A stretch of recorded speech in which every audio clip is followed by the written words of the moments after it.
The GST collections are at the highest levels that we've seen since inception. So is the trend really sustainable, and what does it convey about the larger picture and the state of the economy? Joining us to talk about that on ET Now today is the Finance Secretary, Mr. Ajay Bhushan Pandey. Mr. Pandey, appreciate you taking your time out and speaking with us today at ET Now. First of all, a very happy New Year.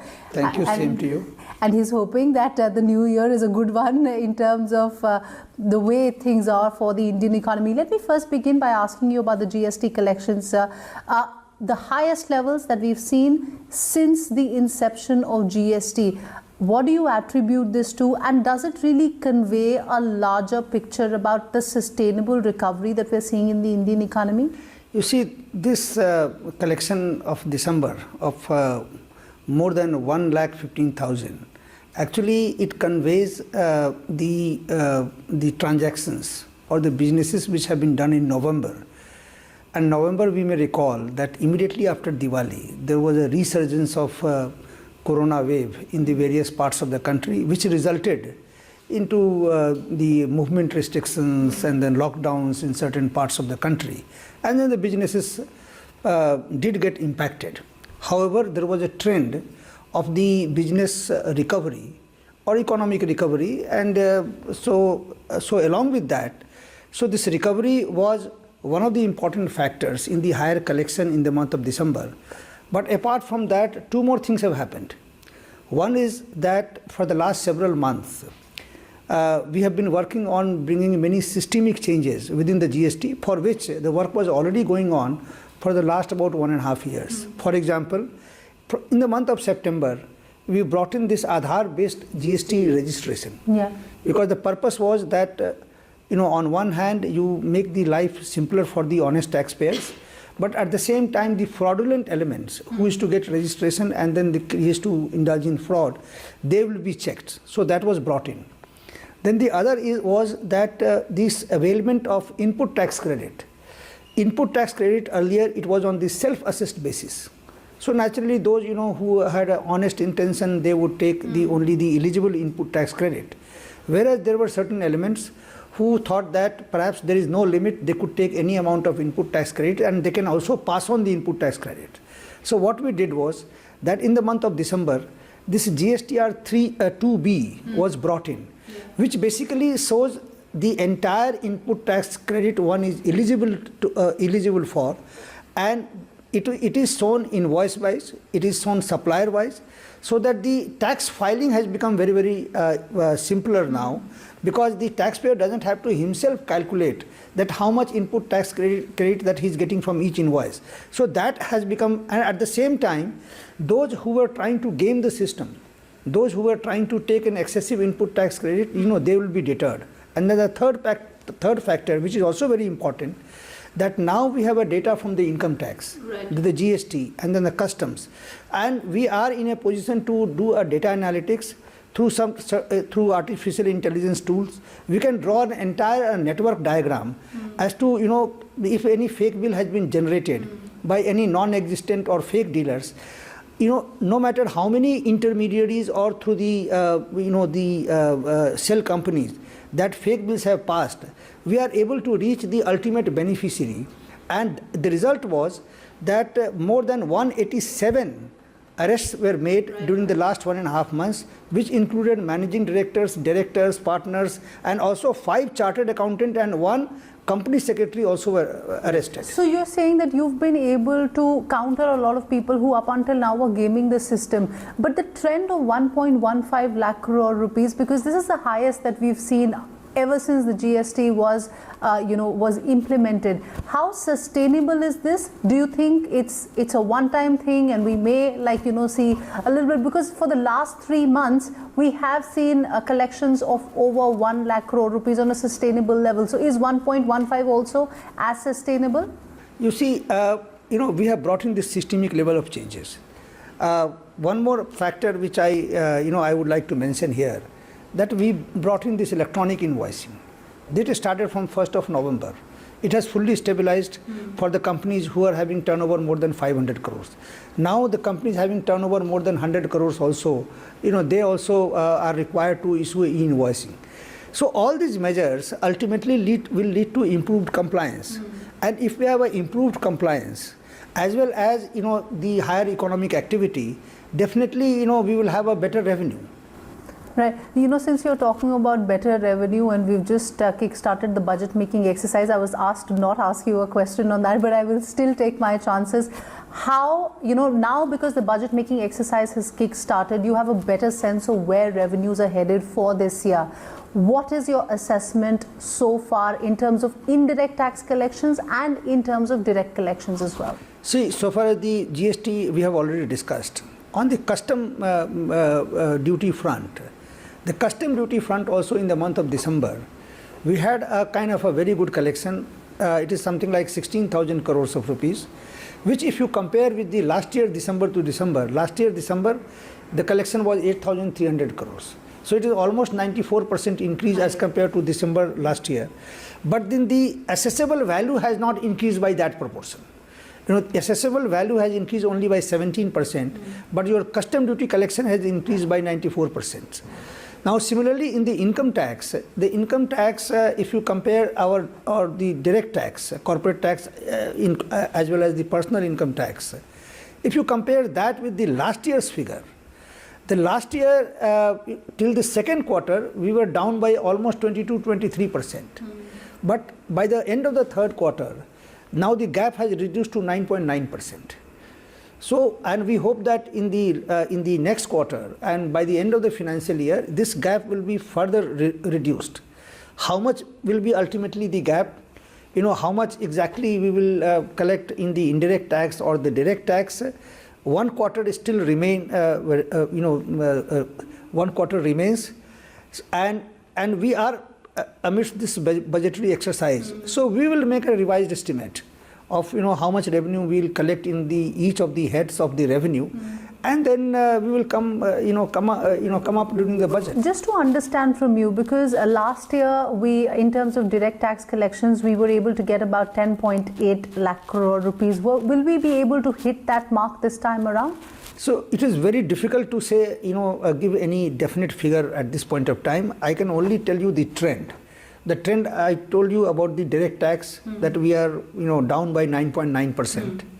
Now, so far as the indirect tax is concerned, about the GST we have already discussed.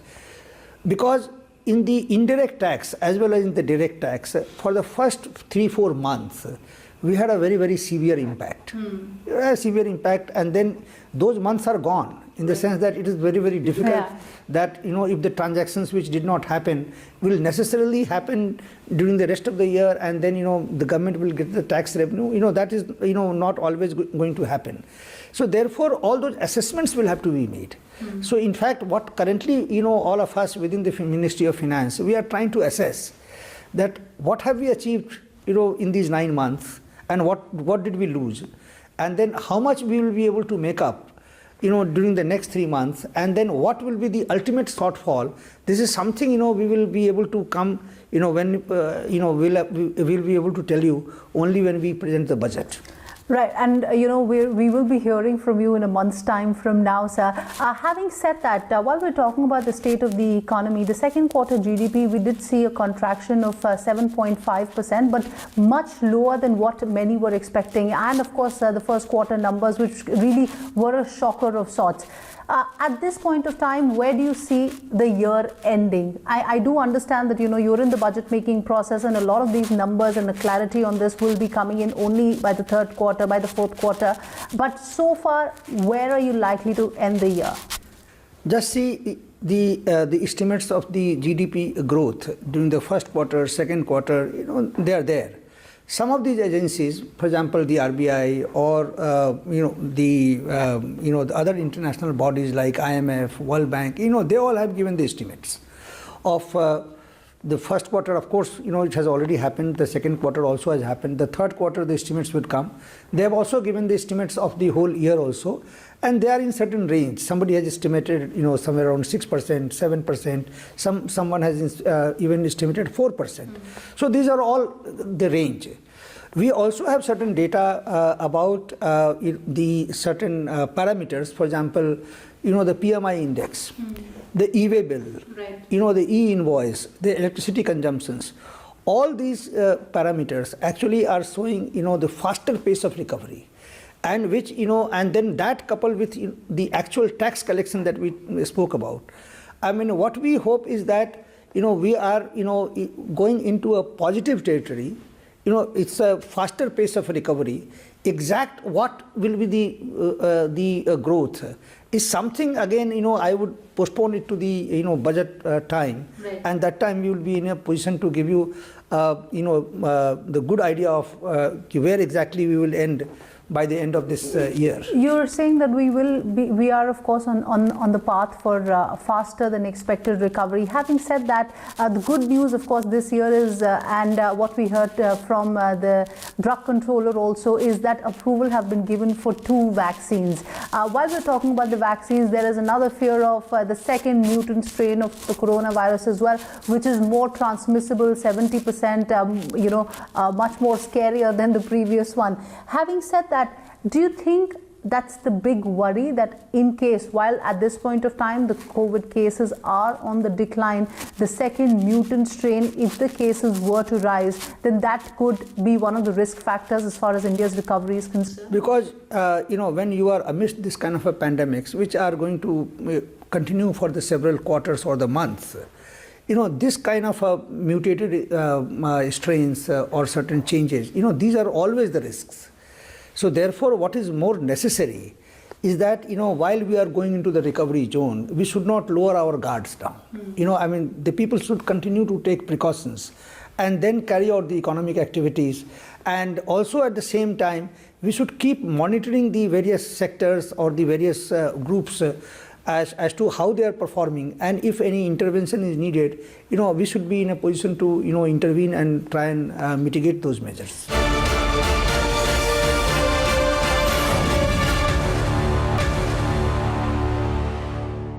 While you're talking about the sectors that may be doing well, we need to keep our guard up. In your assessment of where things are so far, you have been speaking with a whole host of stakeholders from various ministries. In fact, Finance Ministry held about 170 odd consultations during the budget making exercise. Where are you getting a bulk of your confidence from in terms of good growth and recovery coming into the positive territory by Q3, by Q4? From which are the sectors that are giving you the that confidence, and which are the sectors that would need support from the government going forward? See, there are certain sectors, which are performing very well. For example, we know this auto sector. Now the construction sector also has started, showing the trends. For example, there are certain interventions like, the stamp duty reductions, which certain states have done. We have requested the other states also to follow the suit, because it is leading to more registrations. And then many of these measures which the government took, for example, giving the working capital, for example, to the MSME, and now we extended to the larger group of the industries there. Now all those measures are actually helping, because whatever stress that they had, because at the time of the lockdown, the people had this problem of working capital, right? And then, they would have, gone into a difficulty, stress or NPA, if we had not intervened. But then we ensured that they get the assistance. You would also recall that in addition to these assistance, we also said that regardless of the revenue that we get, we will not stop the refunds, whether the GST refunds or the custom duty or the duty drawback or the income tax refund, we will not hold it back. In fact, we expedited those processes because we wanted that those money should reach the people so that they can use it to lessen their stress. And that is what I think, to some extent it has helped.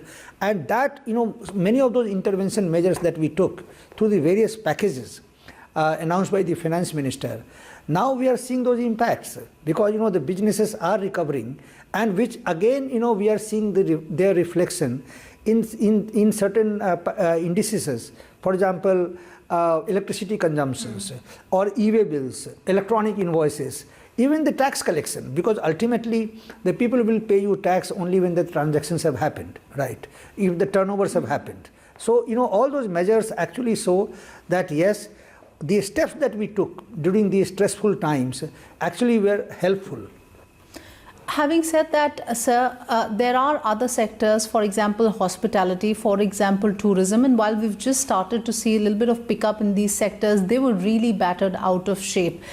Going forward, can we expect a little more helping hand from the government side for these sectors? The finance minister has also alluded in the past that these sectors have been disproportionately impacted due to the coronavirus. How is the government looking at these sectors? In fact, you may recall that in the last Atmanirbhar package, the specific mention was in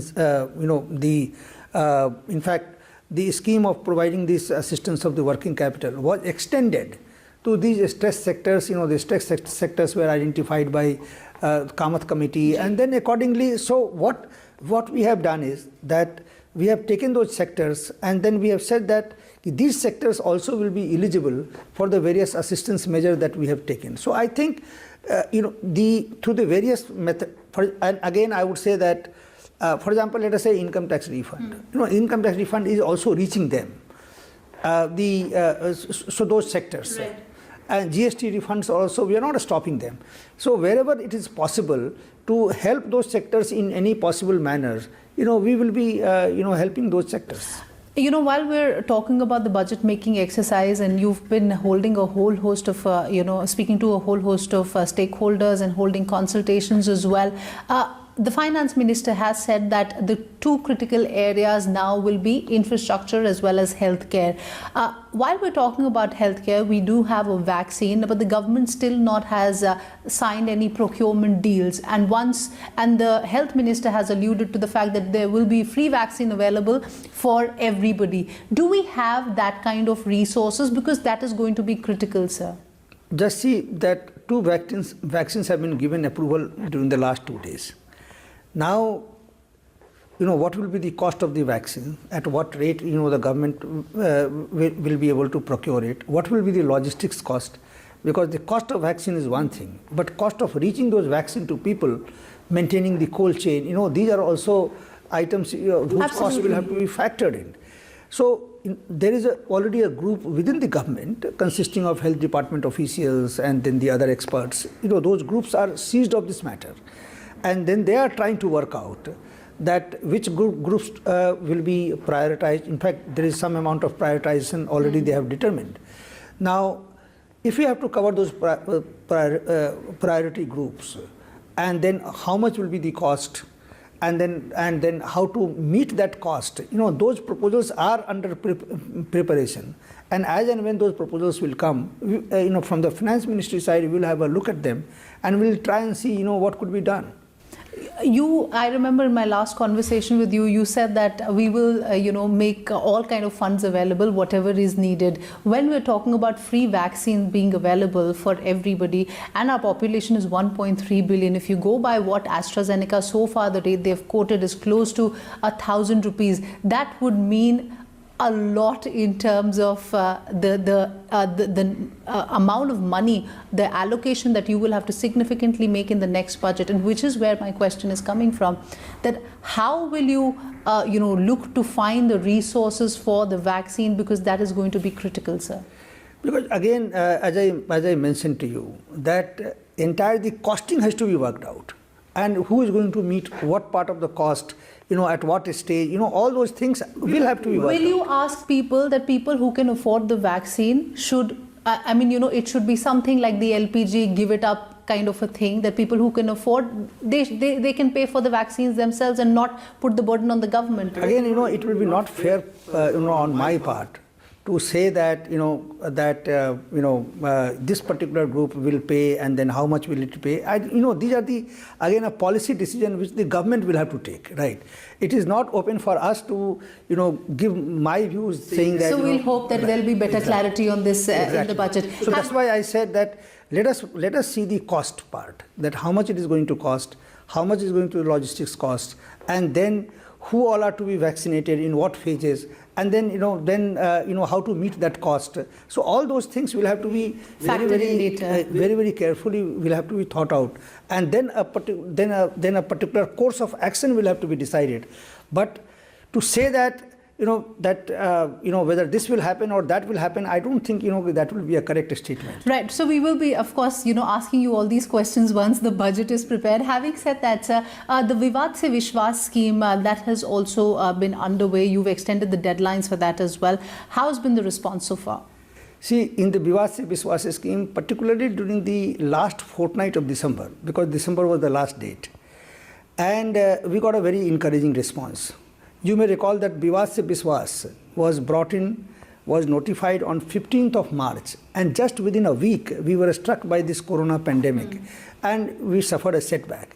However, as we approached this deadline of 31st of December, we got large number of cases. A lot of people came opted for Vivad Se Vishwas, and finally the figure was that 96,000 people opted for Vivad Se Vishwas scheme. The total number of appeals pending in the entire country before the various forums is about 5,10,000. Out of that, 96,000 have opted for this scheme.